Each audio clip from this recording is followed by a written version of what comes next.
আগের দিন এই কোয়েশ্চেনটা লাস্ট হয়েছিল। হ্যাঁ স্যার। Yes. তাহলে চলো এটা করো। আর তোমরা বাড়ি থেকে সব রেশিও প্রপোর্শন প্র্যাকটিস করে দিয়েছো তো, শুরু হচ্ছে তো? হ্যাঁ স্যার হচ্ছে। চেষ্টা করব আজকে আমরা রেশিও প্রপোর্শনকে শেষ করে দেওয়া, দেখা যাক কত দূর কি হয়, এবং তারপর পার্টনারশিপ শুরু করব, আজকেই শুরু করার চেষ্টা করব। তারপর তোমাদের ডাউট কোয়েশ্চেন থাকলে সেগুলো করাবো। ম্যাথ, এই ম্যাথ ক্লাস B4-এ কোনো ডাউট কোয়েশ্চেন আসে না, এর মানে কি? ম্যাথ B4-এর ছেলেমেয়েরা সব পারে নাকি করে না, কোনটা?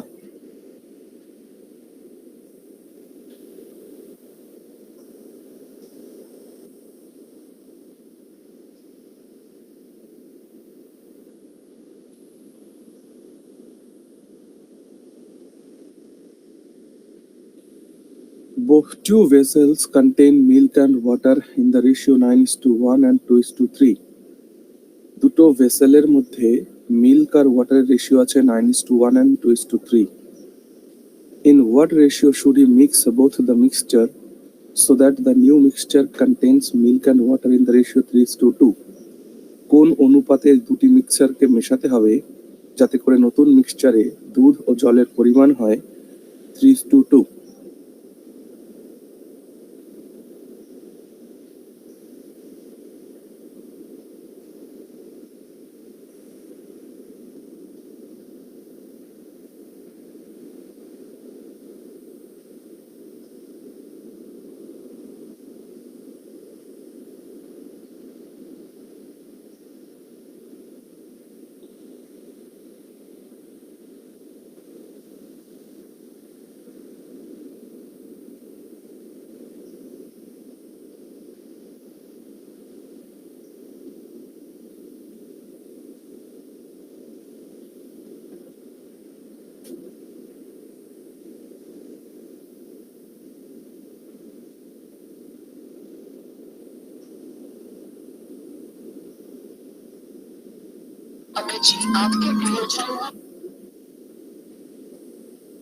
হ্যালো, হ্যাঁ হ্যাঁ হ্যাঁ, ক্লাসে আছে।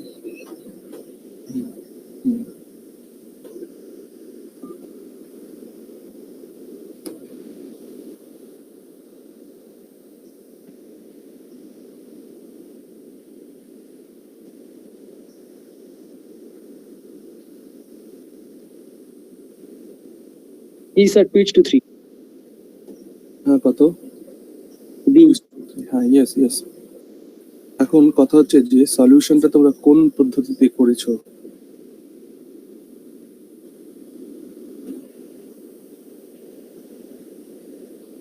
বলো ভাই, ডিটেলস পদ্ধতিতে করেছো কি? হ্যাঁ স্যার বলুন। বলছি কোন পদ্ধতিতে সমাধানটা করলে? স্যার আমি তো স্যার নরমালি করলাম স্যার। আচ্ছা আচ্ছা, দেখো এইটাকেও আমরা অ্যালিগেশনের মধ্যে করবো। অ্যালিগেশনের মধ্যে কেন অ্যালিগেশনের মধ্যে করব? দেখো, এক মিনিট। হ্যাঁ দাদা, হ্যাঁ দাদা, হ্যাঁ হ্যাঁ পড়াচ্ছি দাদা, আমি রাতে কল করছি। হ্যাঁ হ্যাঁ, মাস্টারমশাইদের সঙ্গে কথা হয়েছে কিন্তু। হ্যাঁ হ্যাঁ, ওটা আমি জানাচ্ছি রাতে। হুম হুম।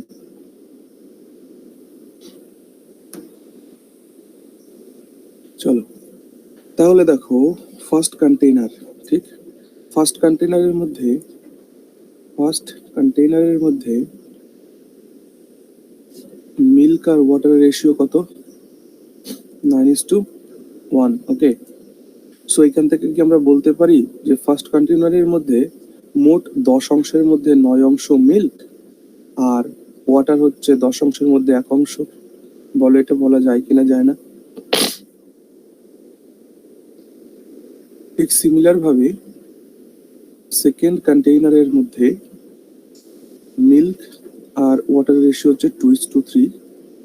মিনিং ইজ যে 5 ভাগের মধ্যে 2 ভাগ জল আর 5 ভাগের মধ্যে 3 ভাগ, 5 ভাগের মধ্যে 2 ভাগ মিল্ক আর 5 ভাগের মধ্যে 3 ভাগ জল। নাও আমাদের যে নিউ মিক্সচার তৈরি হলো, সেই নিউ মিক্সচারের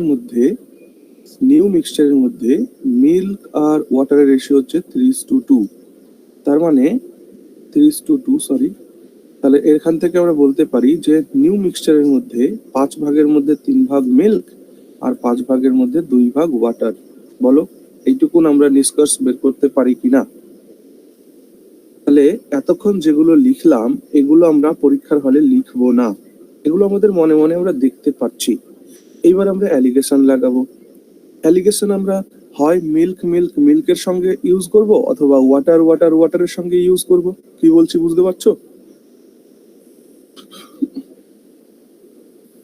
এখন আমরা অ্যালিগেশনটা হয় ফার্স্টের মিল্ক, সেকেন্ডের মিল্ক, নিউ মিক্সচারের মিল্কের সঙ্গে করব, অথবা ফার্স্ট কন্টেনারের ওয়াটার, ফার্স্ট সেকেন্ড কন্টেনারের ওয়াটার এন্ড মিক্সচারের ওয়াটারের সঙ্গে করব। যেভাবেই করো তোমাদের উত্তর একই আসবে। তাহলে দেখো, আমরা যদি মিল্ক নিয়েই করি, তো ফার্স্ট কন্টেনারের মধ্যে মিল্ক আর সেকেন্ড কন্টেনারের মধ্যে মিল্ক।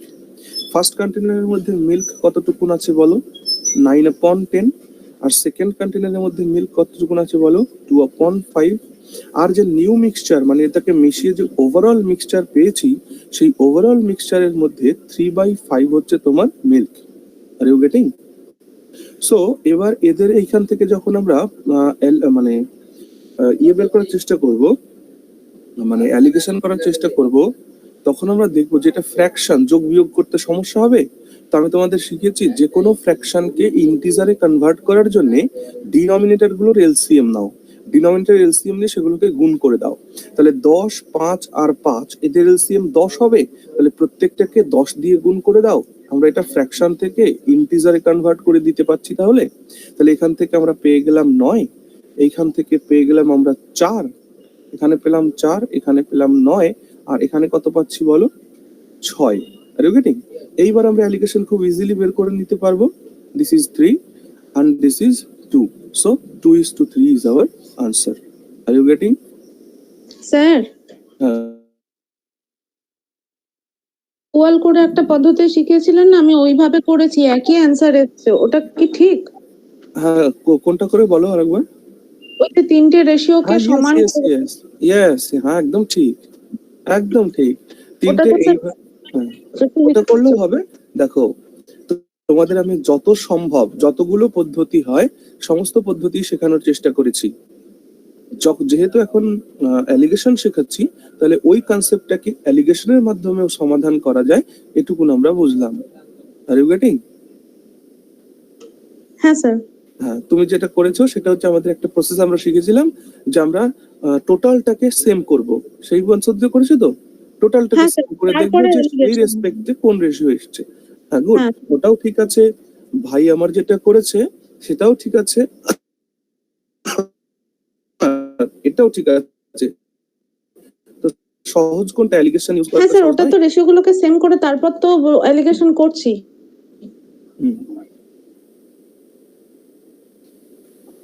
ওকে, তাহলে বলো এটা বুঝলে কিনা? হ্যাঁ স্যার, আমাকে কোশ্চেনে বলছে sir in what ratio should in x, মানে স্যার বোথ মিক্সারকে তো মেশাচ্ছি, মিল্ক এন্ড ওয়াটার। হ্যাঁ হ্যাঁ। ইয়েস। তো স্যার মানে খালি এখানে অ্যালিগেশনের জন্য স্যার খালি মিল্ক নিলে হবে বা খালি ওয়াটার নিতে হবে, মানে যে কোনো একটা জিনিস নিতে হবে? হ্যাঁ, যে কোনো একটা জিনিসই নাও না, একই তো ব্যাপার এসে দাঁড়াবে। ওকে, ব্যাপার তো হ্যাঁ, একই এসে দাঁড়াবে। ওয়াটার নিয়ে করো, চলো তোমরা ওয়াটার করো, আমি এখানে ওয়েট করছি। স্যার করেছি, একই আসছে। একই আসবে, ঠিক আছে।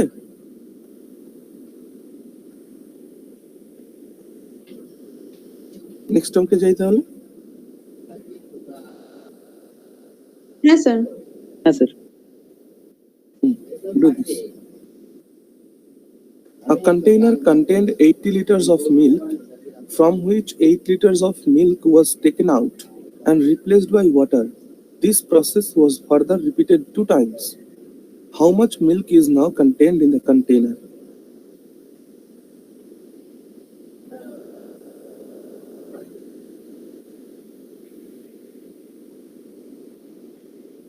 এই ধরনের কোশ্চেনের জন্য একটা ফর্মুলা ইউজ করতে ওই পার্সেন্টেজের অঙ্কের যে ফর্মুলাটা শিখিয়েছিলেন, হ্যাঁ বলো তো কি ফর্মুলা? ওই sir final amount equals to initial into Yes, 1 yes, minus by C into to the power N. yes, very good. এই ধরনের কোয়েশ্চেন মানে কিছু পরিমাণ জিনিস তোলা হচ্ছে, তার পরিবর্তে অন্য কিছু জিনিস মেশানো হচ্ছে সমান পরিমাণ, এইরকম প্রসেস অনেকবার করে চলছে। সো এই ধরনের কোয়েশ্চেন করতে গেলে তোমাদের একটা সূত্র আমি শিখিয়েছিলাম, সেই সূত্রটা কি ছিল? সেই সূত্রটা ছিল হচ্ছে final amount equal to initial amount into 1 minus x আপন সি পাওয়ার এন। এবার এটা হচ্ছে ফর্মুলা। এই ফর্মুলার মধ্যে এক্স আমরা কাকে অ্যাজিউম করছি? এক্স মানে হচ্ছে কোয়ান্টিটি টেকেন আউট এট আ টাইম। এটার মানে কোয়ান্টিটি টেকেন আউট এট এ টাইম। এক সময় আমরা যতটুকুন পরিমাণ তুলে নিচ্ছি সেটা আমরা এক্স দ্বারা ডিনোট করছি। আর ওয়েটিং সি দ্বারা আমরা ক্যাপাসিটি অফ দ্য কন্টেইনারকে বলছি, ক্যাপাসিটি অফ দ্য কন্টেইনারের ক্যাপাসিটি সি দ্বারা ডিনোট করছি। আর এন মানে হচ্ছে number of time of the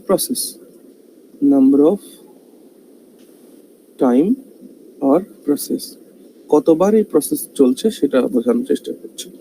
সেই হলো ফর্মুলা। এই ধরনের অঙ্কে ফর্মুলা ইউজ করবে, উইদিন সেকেন্ডস উত্তর বেরিয়ে আসবে।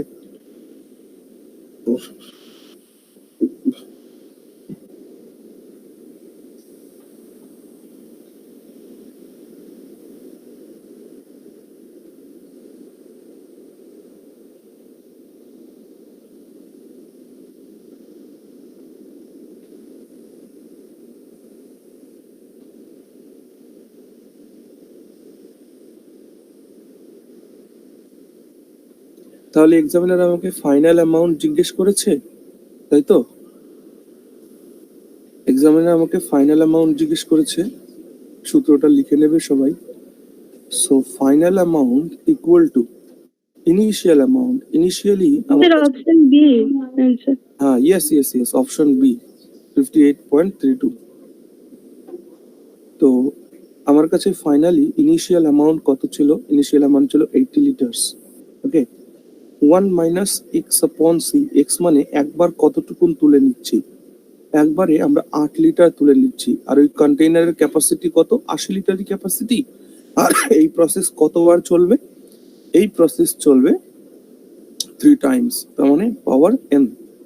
নাও এখান থেকে এখানে কাটলে হয় 10, 10 এক, তাহলে এখানে আমরা কত পেলাম? 80 ইন্টু 9/10 ইন্টু 9/10 ইন্টু 9/10। ওকে না? তাহলে ফাইনাল অ্যামাউন্ট মানে আমরা এটা পেলাম। এবার ফাইনাল অ্যামাউন্ট মানে আমরা এখানে পাচ্ছি কত দেখো? ফাইনাল অ্যামাউন্ট মানে এখানে আমরা পাচ্ছি 80 ইন্টু 729/1000। ঠিক, ক্যান্সেল আউট করো। এটাকে যদি 20 দিয়ে কাটো উত্তর পাবে 4। 20 দিয়ে যদি আচ্ছা, সরি, এটাকে এইভাবে কেটো না, নিচে 100 মানে নিচে 100 বা 1000 এগুলো থাকতে দাও। নিচে 100 বা 1000 থাকতে দিলে সুবিধাটা কি হবে? একটা জিরো কেটে দাও, 4 দিয়ে না কেটে এখানে একটা জিরো কাটো, এখানে একটা জিরো কাটো। এবার 8 দিয়ে 729 গুণ করে দাও। 8 দিয়ে 729 গুণ করলে কত পাবে? 2, 3, 8, 5। নিচে কত পাবে? 100। তার মানে the result is 58.32 লিটার্স। তাহলে ফাইনালি এখন ওই কন্টেইনারের মধ্যে মিল্ক রয়েছে 58.32 litres. Is it clear everyone? Sir hello. হ্যাঁ বলো। স্যার এটা তো জাস্ট রুল হলো স্যার, আমি বুঝতে পারছি ওটা, বাট স্যার একটা রুলে আমি একটা করেছিলাম মানে কনসেপ্ট লাগিয়ে স্যার। হুম। তো স্যার শুনুন স্যার, বলছি প্রথমে স্যার তো 80 লিটার মিল্ক ছিল, তার মধ্যে স্যার 8 লিটার যদি মিল্ক তুলেন, এখন স্যার আমার 72 লিটার মিল্ক থাকলো আর 8 লিটার ওয়াটার থাকলো। তো স্যার এখন 9:1 আছে অনুপাতটা। আবার যখন স্যার সেকেন্ড বারে যখন এই প্রসেসটা চালাবো তখন 8 লিটার আমার তো মিক্সার উঠছে, মিক্সারের মধ্যে স্যার 0.8 লিটার জল থাকবে আর 7.2 লিটার ওয়াটার থাকবে, টোটাল 8 লিটার করলাম। হুম হুম আবার স্যার যে নতুন 8 লিটার জল অ্যাড করছি, তার মানে স্যার টোটাল হলো 16 লিটার জল। হুম হুম 16 লিটার থেকে 0.8 তুলে নিচ্ছি, মানে 15.2 লিটার আমার ওয়াটার থাকবে মিক্সচারে। হুম। তার মানে বাকিটা 80 মাইনাস 15.2 স্যার হয়তো 64.8 লিটার মিল্ক থাকবে স্যার। আমি মানে এরকম হিসাবে করলে, বাট স্যার মানে একটু হুম। গ্যাপ হচ্ছে কেন আমি বুঝলাম না কোনটা, কনসেপ্ট কি স্যার ভুল আছে? হ্যাঁ, ওইটা তুমি আরেকবার ভালো করে দেখো। From which 8 liters of milk was taken out and replaced by water, this process further repeated. হ্যাঁ, yes. তার মানে তুমি যখন 8 লিটার আবার তুলছো মিক্সচারের মধ্যে, এটা মিক্সচার উঠছে স্যার। তখন মিক্সচার উঠছে। ওই জটিলতাকে কাটানোর জন্য এই ফর্মুলাটা ইউজ করতে হবে, ঠিক আছে? সেটা বুঝতে পারছি। হ্যাঁ, বুঝতে পারছো। একটা কথা শোনো, যেখানে যেমন সেখানে তেমন হতে হবে। প্রত্যেকটা জায়গায় কনসেপ্ট আমরা সেইভাবে ইউজ করব না, যেখানে যেখানে ফর্মুলা ইউজ করার দরকার। কেন দেখো, তুমি যে কনসেপ্টটাকে ইউজ করেছো, তোমার সময় নষ্ট হয়েছে কিন্তু উত্তর হয়নি। তাহলে এক একটা কোশ্চেনের জন্য বিভিন্ন ধরনের পদ্ধতি থাকতে পারে তাকে সলিউশন করার। Are you getting? তো সেটা যদি প্রত্যেকটা অঙ্কের জন্য এক এক ধরনের রুল বা এক এক ধরনের কনসেপ্ট তুমি ইউজ করতে যাও, তাহলে সমস্যা হবে। সো এই ধরনের অঙ্কের জন্য এই একটা মাত্র ফর্মুলা তোমরা পার্সেন্টেজের মধ্যেও পেয়েছিলে, তোমরা এই মিক্সচারের মধ্যেও পাচ্ছ। ওকে, শুধু এই ফর্মুলাটা মনে রাখলেই হবে। এই ফর্মুলাটা আকাশ থেকে আসেনি। যখন আমরা কম্পাউন্ড ইন্টারেস্ট করব, আমাদের কম্পাউন্ড ইন্টারেস্ট হয়ে গেছে নাকি? না স্যার। তাহলে কম্পাউন্ড ইন্টারেস্ট যখন করব, তখন তোমরা বুঝে যাবে যে এই ফর্মুলাটা কোত্থেকে আসলো। Are you getting? এই ফর্মুলাটা কম্পাউন্ড ইন্টারেস্টেরই ফর্মুলা। ভালো করে বোঝো, কম্পাউন্ড ইন্টারেস্টে যেমন পজিটিভ রেজাল্ট আসছে, এখানে নেগেটিভ রেজাল্ট আসছে। কম্পাউন্ড ইন্টারেস্টে তোমরা কি বলো? কম্পাউন্ড ইন্টারেস্টে তোমরা বলো যে অ্যামাউন্ট মানে হচ্ছে পি ইন্টু 1 প্লাস আর আপন 100 পাওয়ার টি, তাই না? টাইম দিয়ে পাওয়ার দাও। বলো ভাই, এটা করো কি না? কম্পাউন্ড ইন্টারেস্টের ফর্মুলা। হ্যাঁ স্যার। সো কম্পাউন্ড ইন্টারেস্টের ফর্মুলায় ইনক্রিজ হতে থাকবে, বৃদ্ধি হতে থাকবে, তাই এখানে প্লাস সাইন হয়েছে। আর এখানে কমতে থাকবে, তাই মাইনাস সাইন হয়েছে। সো আস্তে আস্তে এগুলোকে ইকুয়েট করতে পারবে। যে কোনো ফর্মুলা আমি শেখাচ্ছি না কেন, সেগুলোও পরবর্তী সময় ইকুয়েট করতে পারবে। চলো নেক্সট কোয়েশ্চেন পর।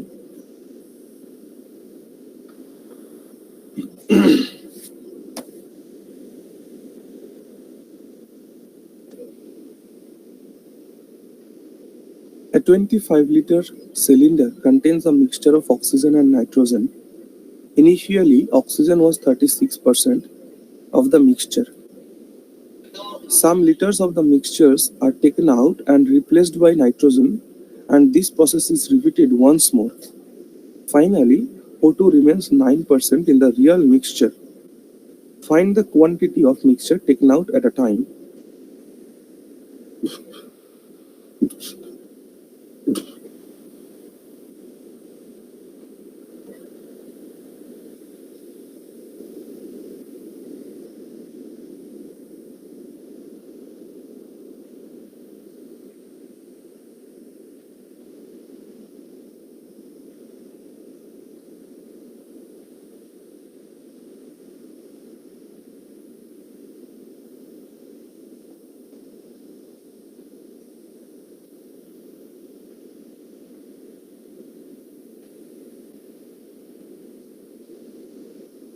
Sir 12.5 litre.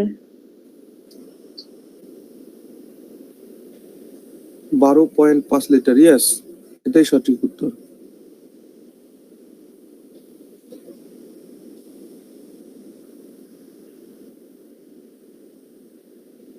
সো এখানেও আমরা সেই কনসেপ্টটি ইউজ করব। প্র্যাকটিসের জন্য এই কোশ্চেনটা রেখেছি যে final amount equal to initial amount into 1 minus x আপন সি পাওয়ার এন। সো ফাইনালি অক্সিজেনের পরিমাণ হচ্ছে 9%। শুরুতে অক্সিজেন ছিল 36%। 1 মাইনাস কত লিটার করে তুলে নেওয়া হচ্ছে জানি না, ওটাই জিজ্ঞেস করা হয়েছে, ওটাকে আমরা এক্সি রাখলাম। আর এর ক্যাপাসিটি কত? 25 লিটার ক্যাপাসিটি। বেশ, তাহলে পাওয়ার কতবার এই প্রসেস চলছে? 2 বার। তাহলে এইখান থেকে আমরা এটাকে ক্যান্সেল আউট করে দিই, 4। সো এই 4কে এ পাশে পাঠিয়ে দিলে এটা হয় 1/4 সমান সমান 1 মাইনাস এক্স আপন 25 তার পাওয়ার স্কোয়ার। আমরা যদি এটা করি, এইটাকে রুট করে দিই, এটাকে রুট করে দিই। কেন রুট করছি? কারণ এখানে যে এক্স রয়েছে, আমরা যদি রুট না উঠাই তাহলে আমরা রিলেশনটা তৈরি করতে পারবো না। তাহলে এটা করলে আমরা এখানে পেয়ে গেলাম হাফ ইকুয়াল টু, এখানে পেয়ে গেলাম 25 মাইনাস এক্স আপন 25। বলো এটা পেলাম কিনা? তো এখান থেকে আমরা পেলাম 25, ঠিক, সমান সমান 50 মাইনাস 2x। তাহলে এইখান থেকে আমরা বলতে পারছি যে x সমান 12.5 লিটার। Option B.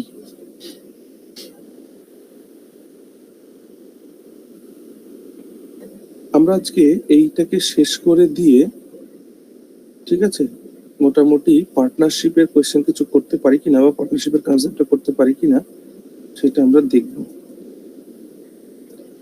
হয়েছে?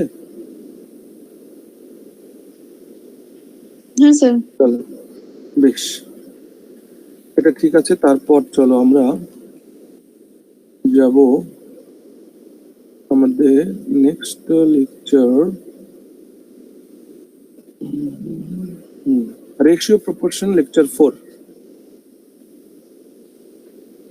চলো, প্রথম প্রশ্ন, based on coins and rupees. Coins and rupee based question.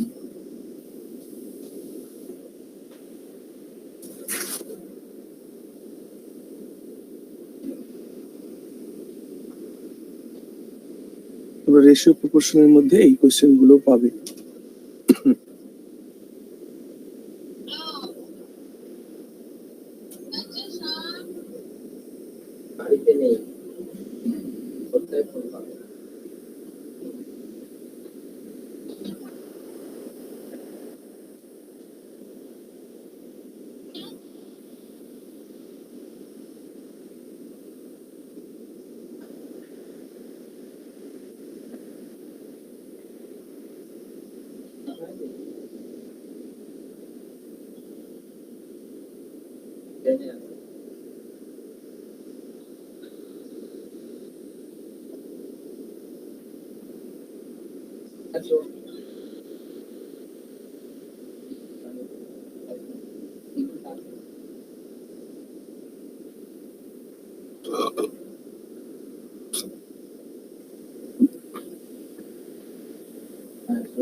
এই হলো এই কোয়েশ্চেনটা।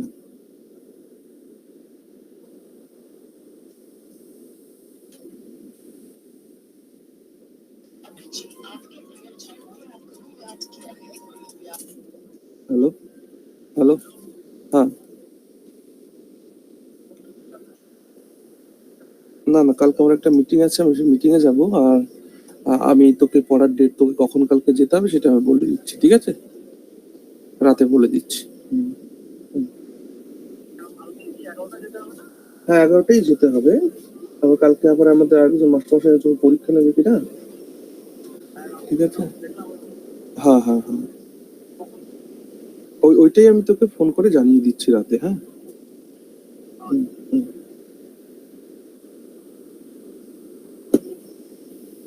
A bag contains Rs 90 in coins of denominations of 50 paisa, 25 paisa and 10 paisa. একটা ব্যাগের মধ্যে 90 টাকা রয়েছে। সেই 90 টাকা রয়েছে 50 পয়সা, 25 পয়সা, 10 পয়সার ফর্মে। অর্থাৎ একটা ব্যাগের মধ্যে কিছু পরিমাণ 50 পয়সা আছে, কিছু পরিমাণ 25 পয়সা আছে এবং কিছু পরিমাণ 10 পয়সা আছে। আর সব পয়সাকে অ্যাড করে, যোগ করে আমরা 90 টাকা পেয়েছি ওই ব্যাগের মধ্যে। If coins of 50 paise, 25 paise and 10 paise are in the ratio 2:3:5, যদি 50 পয়সা, 25 পয়সা, 10 পয়সা কয়েনের সংখ্যা যদি 2:3:5 অনুপাতে থাকে, দেন নাম্বার অফ 25 পয়সা কয়েন্স ইন দ্য ব্যাগ, তাহলে ওই ব্যাগের মধ্যে 25 পয়সার কয়েন কতগুলি আছে, এই হলো প্রশ্ন।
হ্যাঁ, উত্তর আসলো না এখনো। আচ্ছা দেখো, এই সবাই স্ক্রিনের দিকে খেয়াল করো, সবাই স্ক্রিনের দিকে খেয়াল করো, কোশ্চেনগুলো এভাবে করবে। 50 পয়সার কয়েন, 25 পয়সার কয়েন আর 10 পয়সার কয়েন, ঠিক? এদের আমরা পাচ্ছি number of coins. Number of coins সেটা কোন ফর্মে দেওয়া আছে? রেশিও ফর্মে দেওয়া আছে। সেটা কত? 2:3:5। নাম্বার অফ কয়েন্স পেলে এই নাম্বার অফ কয়েন্সকে আমরা কয়েন ভ্যালুও বলতে পারি। আর আমরা পাই হচ্ছে মানি ভ্যালু। কয়েন ভ্যালু আর মানি ভ্যালু, এই দুটো কনসেপ্ট দিয়ে আমাদের কোশ্চেনটা হয়, ঠিক? তো একটা কথা বলো, 50 পয়সার কয়েন যদি দুটি থাকে, তার মানি ভ্যালু কত হলো? 100 পয়সা হলো, ঠিক তো নাকি? ঠিক সিমিলার ভাবে 25 পয়সা যদি তিনটি থাকে, 75 পয়সার মানি ভ্যালু হলো। 10 পয়সা যদি 5টা থাকে, 50 পয়সার মানি ভ্যালু হলো। বলো এটুকুন বুঝলে কিনা? এবার এদের রেশিওটা বের করো দেখি। এদের রেশিও বের করো, 25 দিয়ে কাটো, 4:3:2। মানি ভ্যালুর রেশিও গুলোকে যদি আমি অ্যাড করি, কত পাবো? 4×3=7+2=9 ইউনিট। কিন্তু এক্সামিনার বলছে এই মানি ভ্যালুটা 9টা 9 হবে না, 9টা হবে কত? 90 টাকা। Are you getting? কত গুণ করে গেলে? 10। তার মানে এই 2 টাকা যে এসছে, 2 টাকাটা 2 টাকা নয়, ইন্টু 10। R you getting?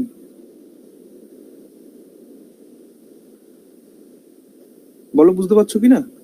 হ্যাঁ স্যার, হ্যাঁ। 20 টাকা, 3টা 3 নয়, ইন্টু 10, দ্যাট ইজ 30 রুপিস। আর 4টা 4 নয়, ইন্টু 10, দ্যাট ইজ 40 রুপিস।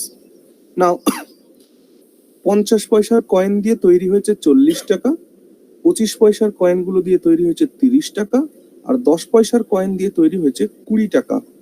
এবার আমাকে 25 পয়সার কয়েনের সংখ্যা বলতে বলা হয়েছে। সো তোমরা আমায় বলো যে 25 পয়সার যে কয়েন, সেই কয়েন্সের সংখ্যা কত হবে? 30 টাকা তৈরি করতে 1 টাকায় কটা 25 পয়সা লাগে? 1 টাকায় কটা 25 পয়সা লাগে? 20 হবে স্যার, 4টা। 4টা। তাহলে 30 টাকায় কত করে 25 পয়সা আছে? 120টি। Are you getting? বলো বুঝলে কিনা?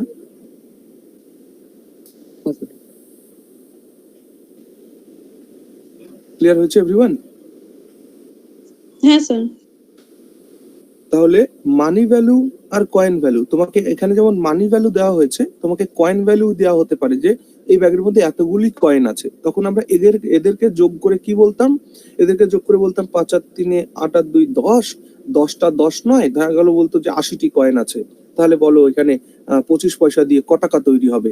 এমন ধরনের কোশ্চেন করতে পারতো, ঠিক না? সো চলো তারপরে এরকম একটা সেম কোয়েশ্চেন প্র্যাকটিস করো। এটা করো, race 180 contained in a box consists of 1 rupee, 50 paisa and 25 paisa coins in the ratio 2:3:4. What is the number of 50 paisa coins? একটা বক্সের মধ্যে 180 টাকা আছে এবং সেই 180 টাকা 1 টাকা 50 পয়সা 25 পয়সার কয়েনের মধ্যে রয়েছে এবং 1 টাকা 50 পয়সা 25 পয়সা কয়েনের সংখ্যার রেশিও 2:3:4. সো 50 পয়সার কয়েনের সংখ্যা কত?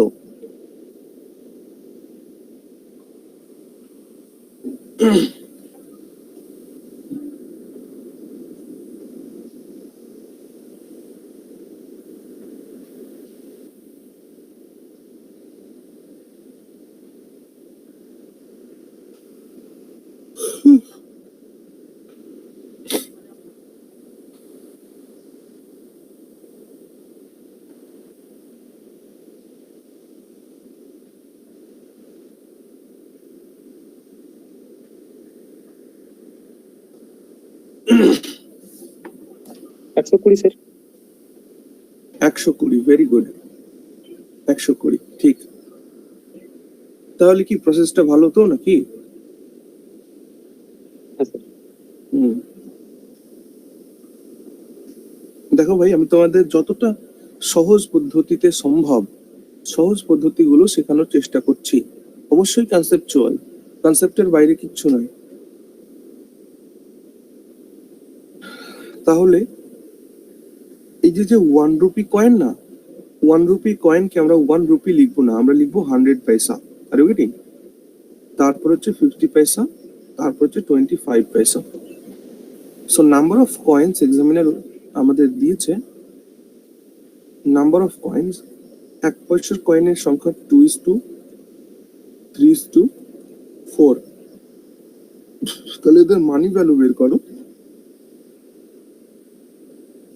মানি ভ্যালু 200, 150 and 100। এদের রেশিও বের করো। এদের রেশিও কেন বের করছি? ক্যালকুলেশন সুবিধার্থে বের করছি। 50 দিয়ে কাটো, 4:3:2। সো এই মানি ভ্যালুকে আমরা যখন অ্যাড করছি 9 ইউনিট হচ্ছে, কিন্তু এক্সামিনার বলছে 9টা 9 নয়, 9টা 180। কত গুণ করে গেলে? 20। তাহলে এই যে মানি ভ্যালু 2, 2টা 2 নয় ইন্টু 20, তার মানে 40। অর্থাৎ 25 পয়সার কয়েন দিয়ে 40 টাকা তৈরি হয়েছে, 50 পয়সার কয়েন দিয়ে 60 টাকা তৈরি হয়েছে এবং 1 টাকার কয়েন দিয়ে 80 টাকা তৈরি হয়েছে। ওকে, সেইবার আমাকে বলতে হবে যে 50 পয়সার কয়েন্স কতগুলো আছে। দেখো, 50 পয়সা দিয়ে আমার 60 টাকা তৈরি হয়েছে, তো 1 টাকা তৈরি হতে গেলে কটা 50 পয়সা লাগে? দুটি তো। তাহলে 60 টাকার মধ্যে কতগুলো 50 পয়সা আছে? 120টি। So this is it, 120 is your answer.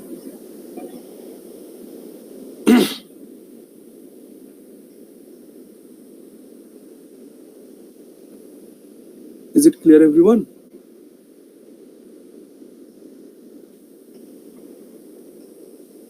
হ্যাঁ স্যার। এরপর দেখো, এমনও কোশ্চেন তোমাদের হতে পারে, there are 480 coins in half rupees, quarter rupees and 10 paisa coins. Half rupees মানে বোঝো 50 পয়সা, কোয়ার্টার রুপিস মানে 25 পয়সা and 10 paisa coins, and their values are proportional to 5:3:1, এবং তাদের মানি ভ্যালু দেওয়া হয়েছে এখানে। এখানে মানি ভ্যালু রেশিও দেওয়া হয়েছে। আগের কোশ্চেন গুলোতে যেমন নাম্বার অফ কয়েন্স দেওয়া হয়েছিল, আর এখানে মানি ভ্যালু রেশিও দেওয়া হয়েছে 5:3:1। The number of coins in each case are, তাহলে 1 টাকা মানে 50 পয়সার কয়েন কতগুলো আছে, 25 পয়সার কয়েন কতগুলো আছে, আর 10 পয়সার কয়েন কতগুলো আছে।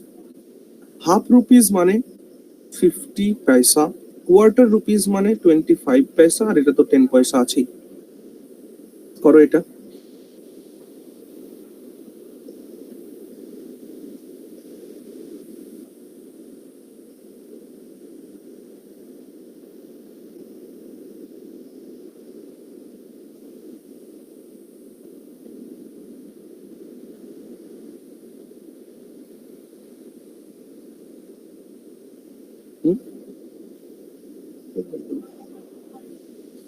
Middle switch.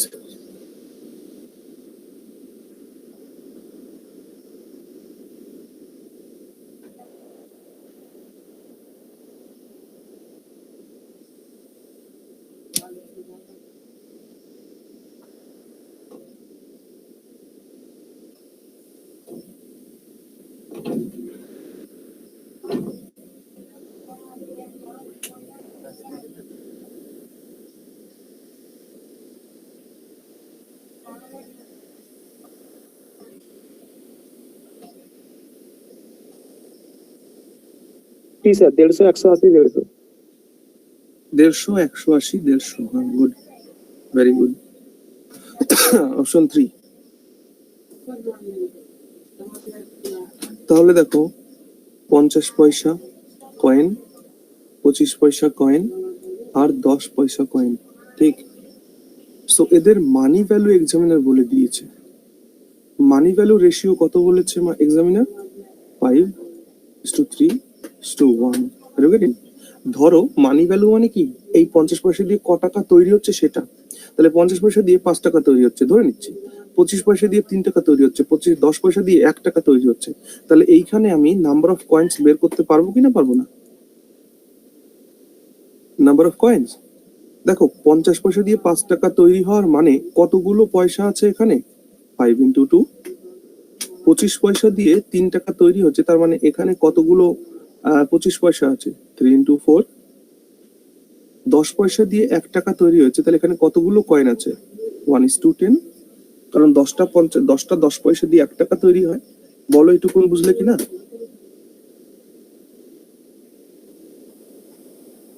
হ্যাঁ স্যার। আগের অঙ্কে যেমন আমরা উত্তর করছিলাম এভাবে গুণ করে করে, নাম্বার অফ কয়েন্স মানে মানি ভ্যালুকে যখন আমরা গুণ করছিলাম সেটা করছিলাম বেশ। তাহলে এখান থেকে আমরা পেয়ে গেলাম 10:12:10। সেদেরকে রেশিও করলে কত হয়? 5:6:5। তো আমরা এখানে কত পেলাম? 16। এক্সামিনার বলছে কয়েন 16টি নেই। কয়েন কটি আছে? 480টি। কত গুণ করে গেছি? 30। তাহলে 5টা 5 9 ইন্টু 30 150। 6টা 6 9 ইন্টু 30 180। 5টা 5 9 ইন্টু 30 150। বলো, ইজ ইট ক্লিয়ার?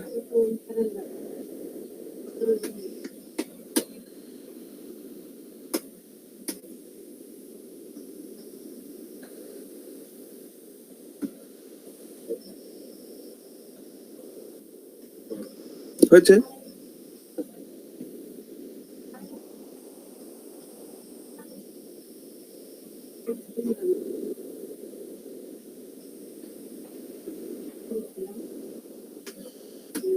চলো এটি করো।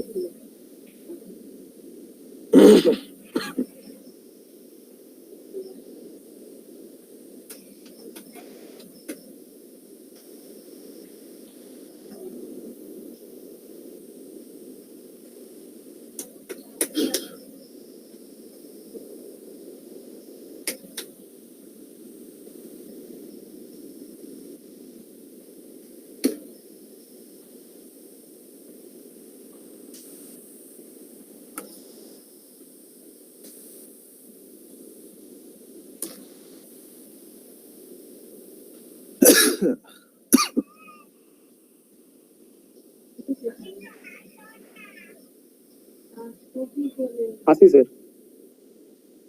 হ্যাঁ, আসি।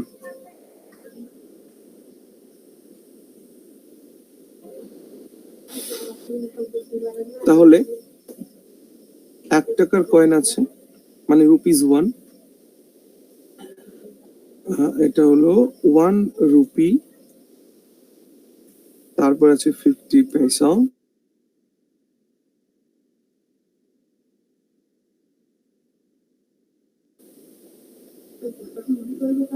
মানি ভ্যালু রেশিও দেওয়া হয়েছে, আচ্ছা 8:4:3। নাও আমাকে কি বের করতে হবে? Number of coins. সো বলো 1 টাকার কয়েন দিয়ে 8 টাকা তৈরি হতে কতগুলো কয়েন লাগবে? এই কয়টা, ঠিক না? 50 পয়সার কয়েন দিয়ে 4 টাকা তৈরি হতে গেলে কতগুলো কয়েন লাগবে? এই কয়টা। আর 3 টাকা তৈরি হতে গেলে 25 পয়সার কয়েন দিয়ে কতগুলো কয়েন লাগবে? এই কটি। তার মানে 8 8 আর 12। এদের রেশিও বের করো। এদের রেশিও 2 2 3। অ্যাড করলে কত হয়? 7। কিন্তু এক্সামিনার বলছে 7টা 7 নয়, 7টা 280। কত গুণ করে গেলে? 40। তাহলে 50 পয়সার সংখ্যা কত? Into 40, that is 80. Option C. Last question of this type. 80. করো। A box contains rest 56 in the form of coins of 1 rupee, 50 paisa and 25 paisa. The number of 50 paisa coins is double the number of 25 paisa coins and 4 times the number of 1 rupee coins. How many 50 paisa coins are there in the box? কি বলা হলো? আবার বলো, আবার পড়ো। একটা বক্সের মধ্যে 56 টাকা আছে এবং তার ডিনোমিনেশন গুলো 1 টাকার কয়েন, 50 পয়সার কয়েন আর 25 পয়সার কয়েন। 50 পয়সার কয়েনের সংখ্যা 25 পয়সার কয়েনের থেকে দ্বিগুণ। 50 পয়সার কয়েনের সংখ্যা 25 পয়সার কয়েনের সংখ্যার দ্বিগুণ এবং 1 টাকার কয়েনের 4 গুণ। 1 টাকার কয়েন যা আছে তার 4 গুণ।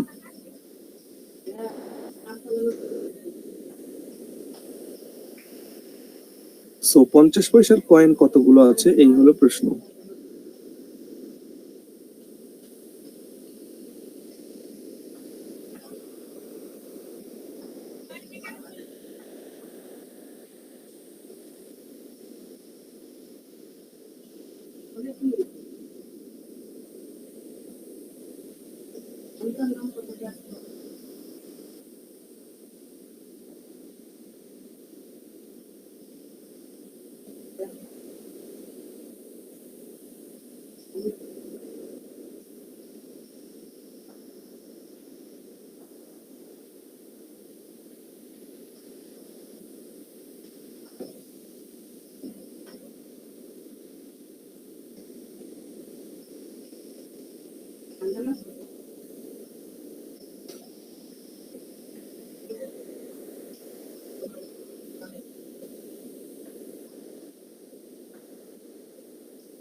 What is the Sir, answer? 64. 64. Very good. Option 2, 64.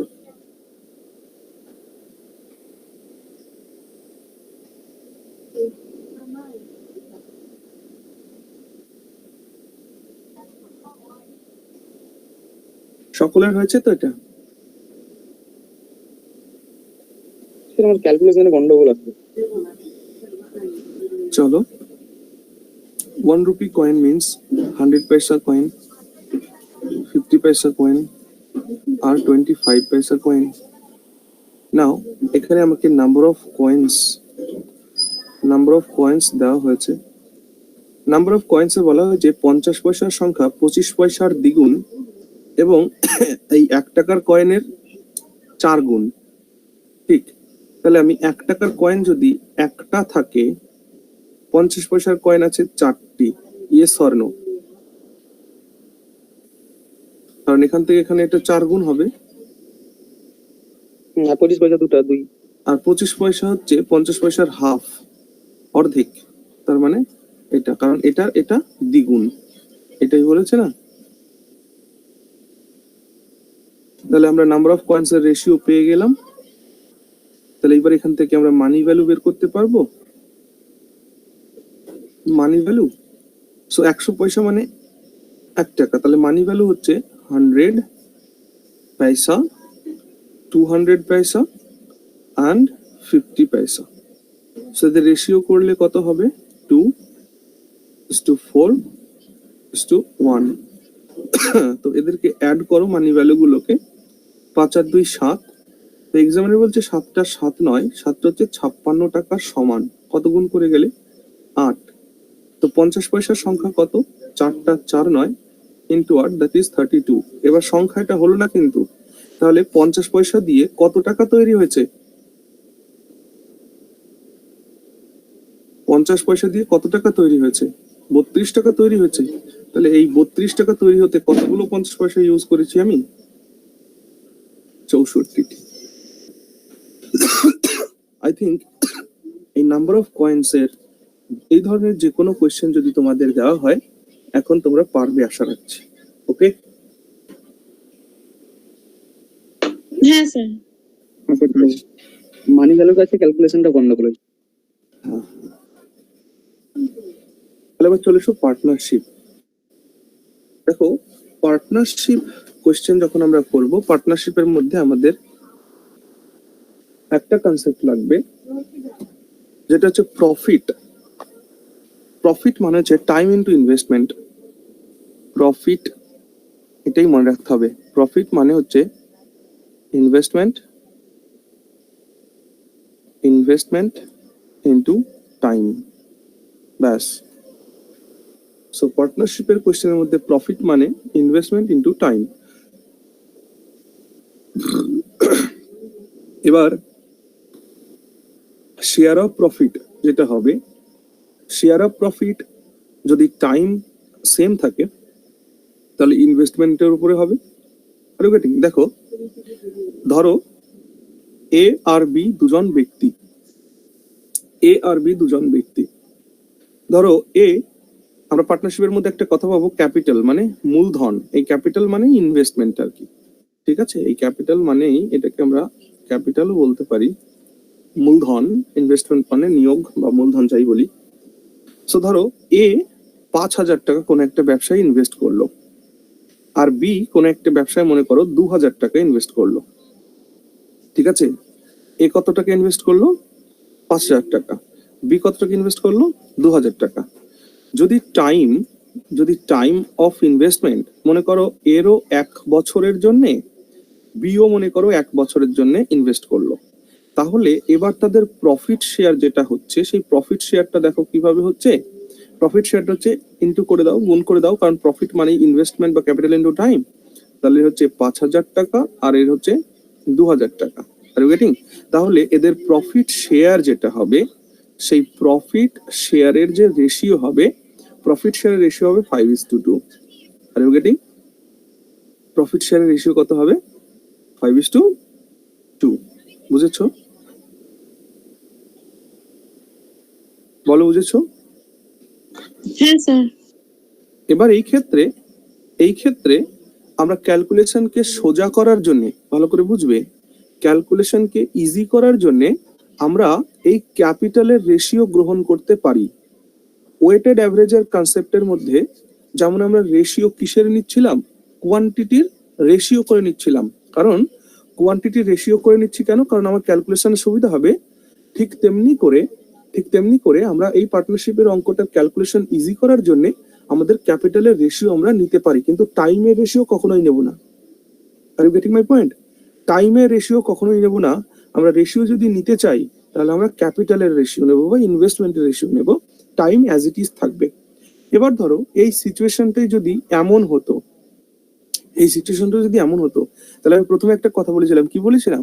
আমি বলেছিলাম যে টাইম যদি সেম থাকে তাহলে প্রফিট শেয়ার হবে ইনভেস্টমেন্টের রেশিও অনুযায়ী।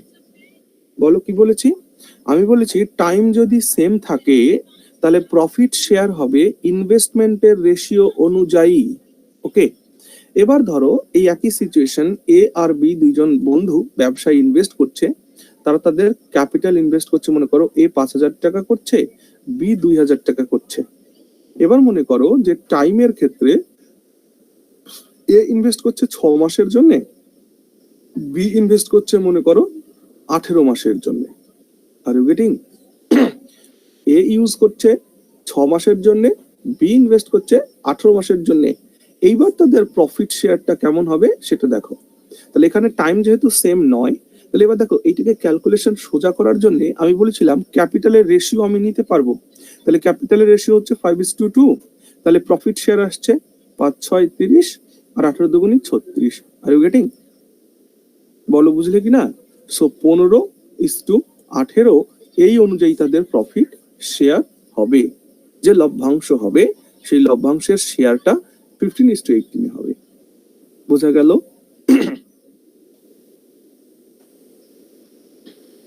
যদি টাইম সেম থাকে তাহলে ক্যাপিটালের রেশিও অনুযায়ী প্রফিট শেয়ার হবে, আদারওয়াইজ আমরা গুণ করে যে প্রফিট শেয়ার পাবো সেটা থেকে হবে।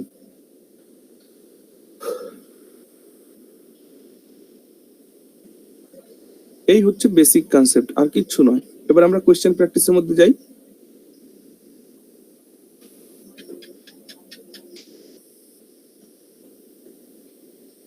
হ্যাঁ স্যার।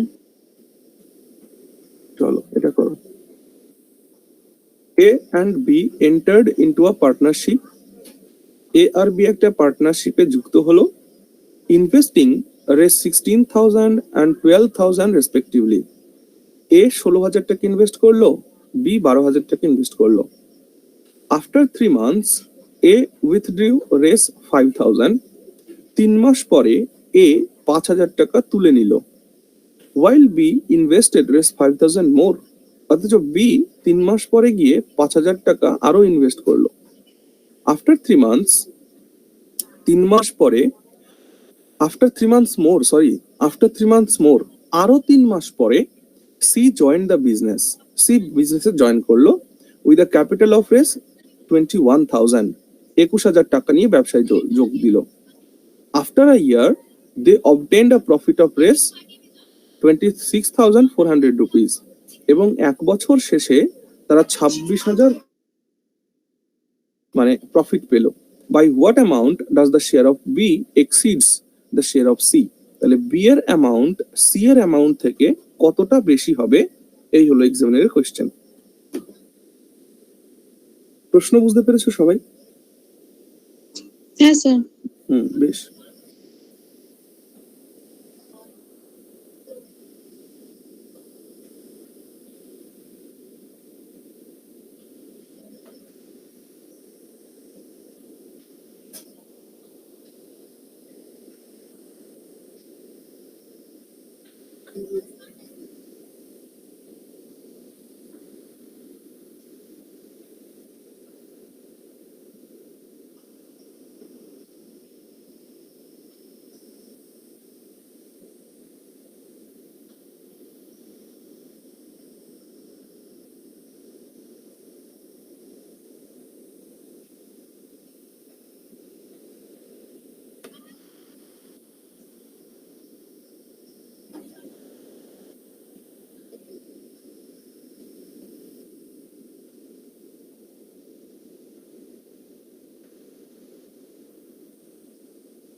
হচ্ছে না না?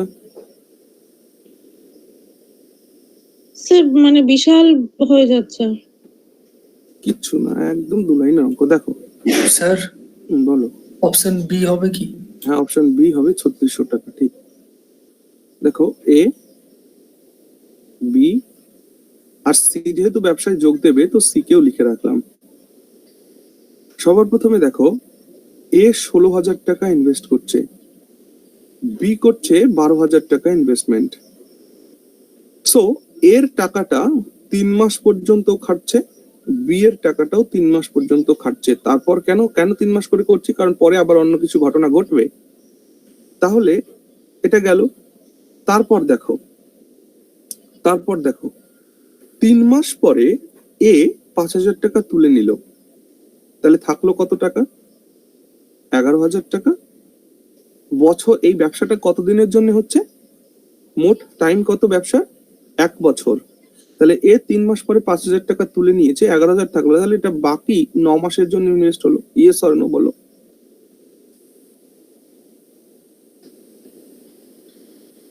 হ্যাঁ স্যার। এবার দেখো বি 3 মাস পরে কি করেছে? বি 3 মাস পরে আরো 5,000 টাকা ইনভেস্ট করেছে। তার মানে তার এখন 17,000 টাকা ক্যাপিটাল হয়েছে। কত মাসের জন্য খাটলো? 9 মাসের জন্য। আর সি ব্যবসায় কখন ঢুকেছে?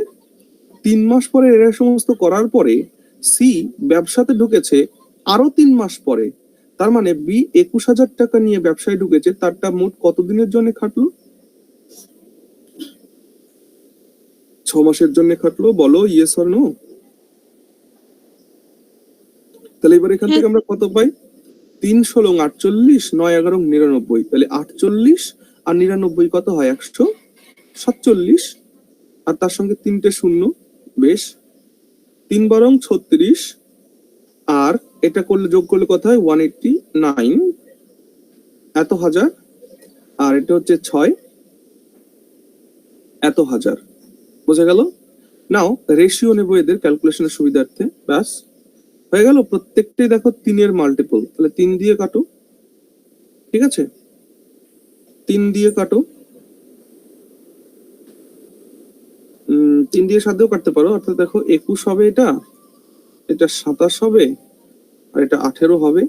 আবার 3 দিয়ে কাটা যাবে 7, 9 আর 6। বেশ, তাহলে এইবার এই 7:9:6 এদেরকে যোগ করে পাওয়া গেল কত?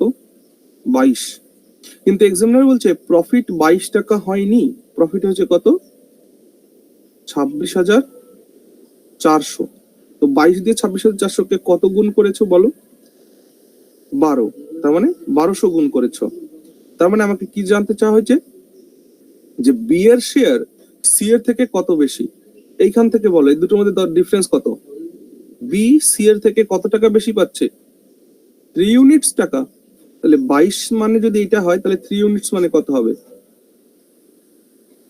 3600 টাকা। Is it clear or not? তাহলে বি সি এর থেকে 3600 টাকা বেশি শেয়ার পাবে।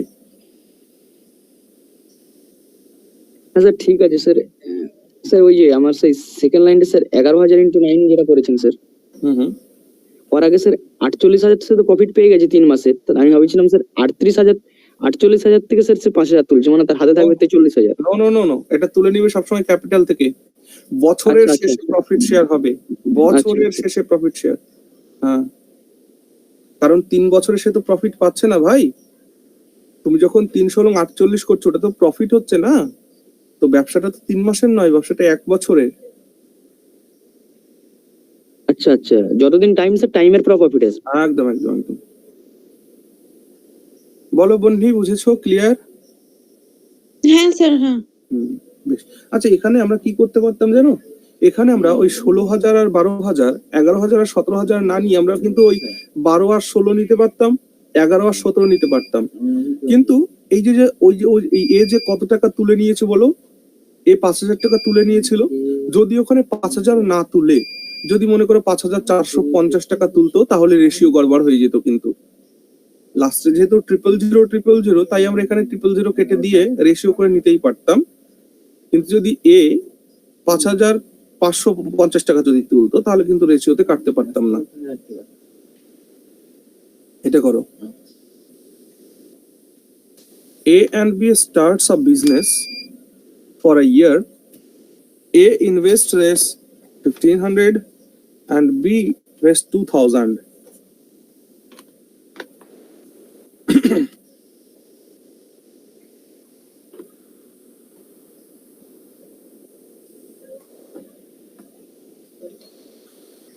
আচ্ছা, A 1500 টাকা ইনভেস্ট করেছে, B 2000 টাকা। After 4 months she joins the business with raise 2250. 4 মাস পরে সি জয়েন করেছে এত টাকা দিয়ে। If B withdraws his investment after 9 months, যদি বি তার ইনভেস্টমেন্ট 9 মাস পরে তুলে নেয়, how would they share profit of 900 at the end of the year? তো বছরের শেষে 900 টাকার প্রফিট তারা কোন শেয়ারে ভাগ পাবে?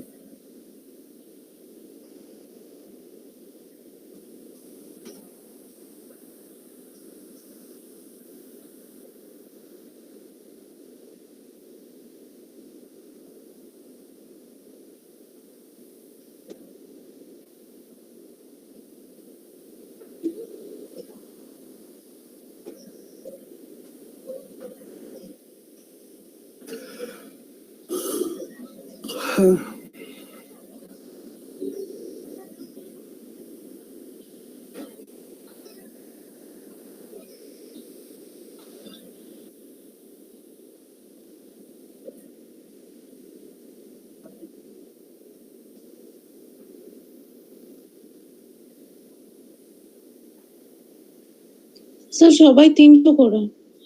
গুড, সবাই 300 করে পাবে। ভেরি গুড, অপশন ডি উত্তর।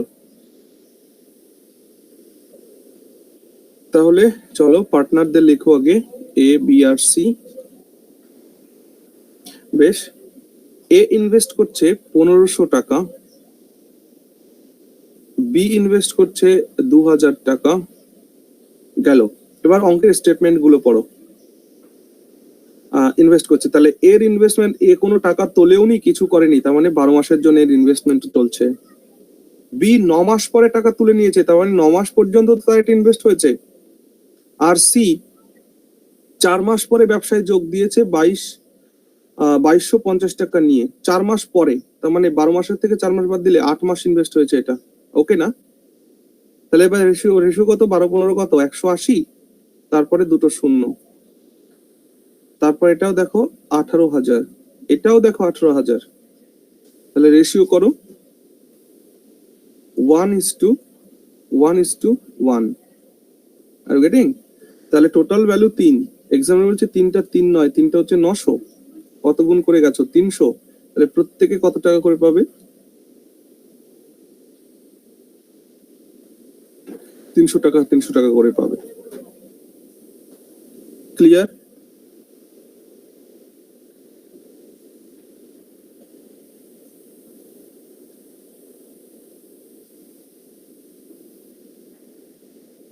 ক্লিয়ার?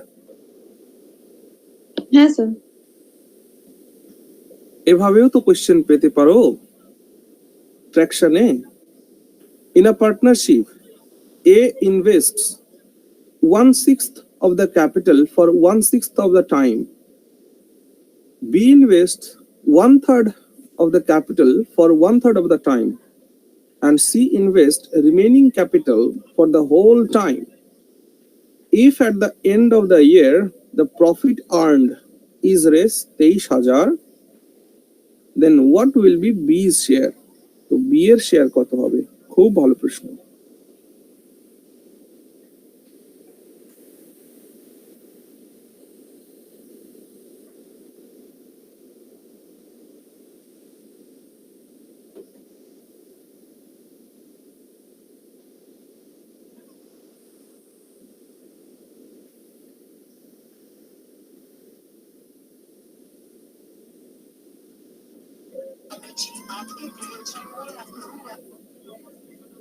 হ্যালো হ্যালো, কাকা আমি একটু ক্লাসে আছি, রাতে ফোন করছি। হ্যাঁ আমি রাতে ফোন করছি।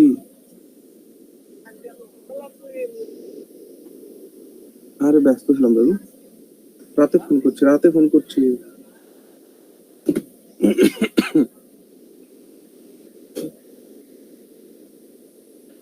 দেখো, how to solve this question, ভালো করে শোনো। এখানে আমরা কে কে হ্যাঁ বলো। 8,000 আসছে। 8,000? 4 স্যার, অপশন সি।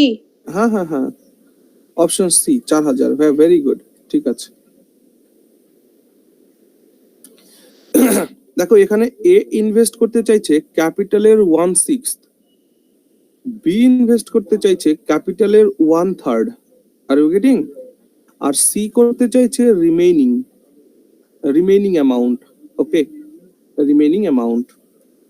তো এই দাগগুলো কেন আসে?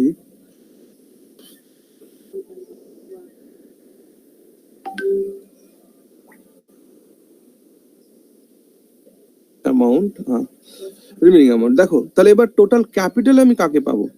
সো এই ধরনের অঙ্কে টোটাল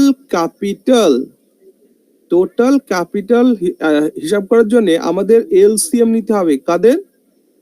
অফ ডিনোমিনেটরস এর এলসিএম নিতে হবে। তাহলে 6 আর 3 এদের এলসিএম কত? 6। সেই 6ই হলো ক্যাপিটাল। R you getting? নিয়ে এবার এই 6 দিয়ে এদেরকে গুণ করো। সেই আমি একই কথা, ফ্র্যাকশনকে ইন্টিজারে কনভার্ট করো। তাহলে এ কত ইনভেস্ট করছে? 1 ইউনিট। বি কত ইনভেস্ট করছে? 2 ইউনিট। তাহলে ক্যাপিটালের ক্ষেত্রে আমরা দেখছি এ ইনভেস্ট করছে 1 ইউনিট, বি ইনভেস্ট করছে 2 ইউনিট, কিন্তু টোটাল ইউনিট কত? 6, তাই তো? তা টোটাল 6 টাকার মধ্যে এ 1 টাকা ইনভেস্ট করছে, বি 2 টাকা, আর সি রিমেইনিং, তার মানে কি সি 3 টাকা ইনভেস্ট করছে। Yes or no? বলো।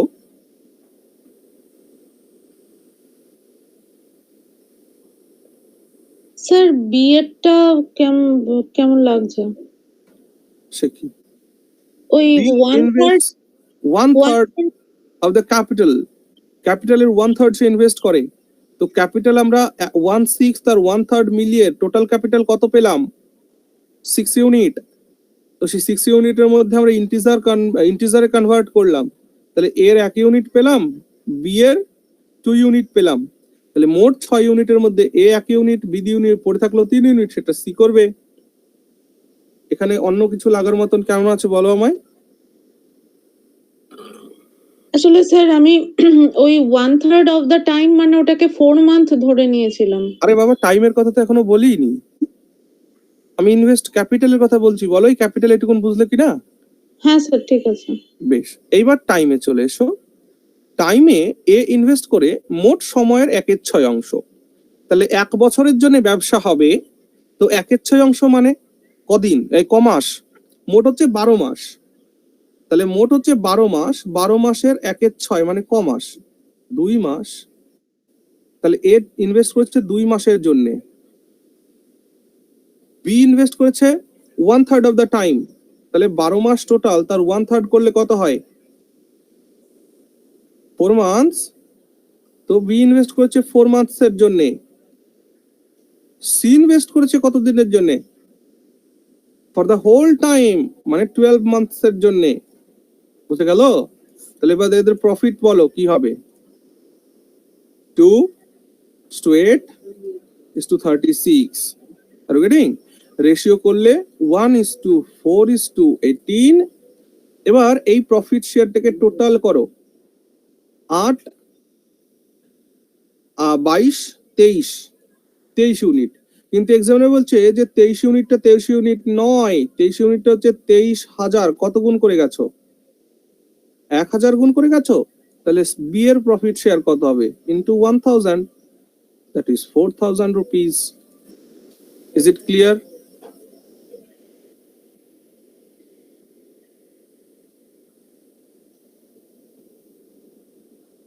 তাহলে সি প্রফিট পাবে 18,000 টাকা, বি প্রফিট পাবে 4,000 টাকা, আর এ প্রফিট পাবে 1,000 টাকা। ওকে,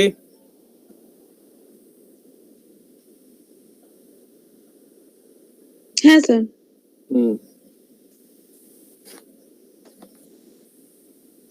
এরকম একটা প্র্যাকটিস করো, এটা করো।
B sir 160। B sir 160। প্রশ্ন কি ছিল? What will be B sir? Yes yes yes, 160 একদম ঠিক, সঠিক উত্তর।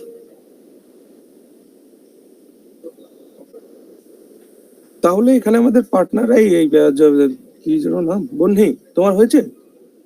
হ্যাঁ স্যার, হ্যাঁ। এ, বি আর সি। যারা রেকর্ডেড ক্লাসটি দেখছো তাদের জন্য বলি, এই কোশ্চেন গুলো বুঝতে পারছো কিনা বলো। পার্টনারশিপের নতুন কনসেপ্ট চালু হয়েছে, যেহেতু তোমরা লাইভ ক্লাস অ্যাটেন্ড করছো না, যদি কখনো কোনো ডাউট কনফিউশন মনে হয় তো অবশ্যই আমাকে কল করবে, ঠিক আছে? বেশ, তাহলে এদেরকে আমার এখানে দরকার হচ্ছে ক্যাপিটাল, তারপরে আমার দরকার হচ্ছে টাইম। বেশ, এক এক করে দেখবো। সো এ ইনভেস্ট করবে কত টাকা বলেছে? 1/4 of the capital. B invest করবে কত? 1/5 অফ দ্য ক্যাপিটাল। গেটিং? আর সি বাদ বাকি সব। সি হচ্ছে রিমেইনিং, যতটুকুন বাদ থাকে রিমেইনিং অফ দ্য ক্যাপিটাল, ঠিক আছে? এবার এই ধরনের অঙ্কে আমি বলেছি ক্যাপিটাল কি করে খুঁজবো আমরা। ক্যাপিটাল হচ্ছে ডিনোমিনেটর গুলো এলসিএম। তাহলে 4 আর 5 এদের এলসিএম হচ্ছে 20। সো 20 দিয়ে এটাকে গুণ করে দাও, আমরা ইন্টিজার পেয়ে যাই। তাহলে এখানে পেয়ে গেলাম 4 ইউনিট, এখানে পেয়ে গেলাম 5 ইউনিট। তাহলে এ ইনভেস্ট করবে 5 ইউনিট, বি ইনভেস্ট করবে 4 ইউনিট। দেখো টোটাল 20 ইউনিটের মধ্যে এরা 9 ইউনিট ব্যবহার করে ফেলেছে, তার মানে সি এর জন্য 11 ইউনিট বাকি আছে। এ ব্যবহার করবে 1/4 টাইম, 1 বছরের জন্য ব্যবসাটি হবে। তাহলে 1 বছরের জন্য যদি ব্যবসাটি হয়, তাহলে 1/4 টাইম বলতে কত মাসের কথা বলা হচ্ছে? 3 মাসের কথা, 3 মান্থস। বি ব্যবহার করবে হাফ অফ দ্য টাইম, তার মানে 6 মাস, ঠিক। আর সি করবে হোল টাইমের জন্য, মানে 12 মান্থস। বেশ, তাহলে এবার তাদের প্রফিট হিসাব করো। Profit 15, 24 and 132, 132। তাহলে এবার এদেরকে রেশিওতে কনভার্ট করো। 5, 3 দিয়ে কাটো, 8 আর 44। এদেরকে যোগ করো, যোগ করলে কত হয়? 57। এক্সামিনার বলছে 57টা 57 নয়, 57টা হচ্ছে 1140। কত গুণ করে গেছো? 20। তাহলে বি এর শেয়ার 8টা 8 9 into 20, that is 160। Option B, 160 টাকা। Is it clear everyone? হ্যাঁ স্যার। তাহলে শোনো, এখন তোমাদের 8টা 25 বাজে, মানে ইংলিশ ক্লাসের সময় হয়ে গেছে। সো এখানে আমি এখন শেষ করছি। তোমাদের বাকি পার্টনারশিপের যে কোশ্চেন গুলো আছে সেগুলো করব, সেগুলো কমপ্লিট করার পরে নেক্সট ডে দেখবো অন্য কোনো কনসেপ্ট শুরু করা যায় কিনা। ওকে, হ্যাঁ স্যার, এখানে রাখছি তাহলে। ওকে, গুড নাইট, ভেরি গুড, সবাই খুব ভালো থেকো।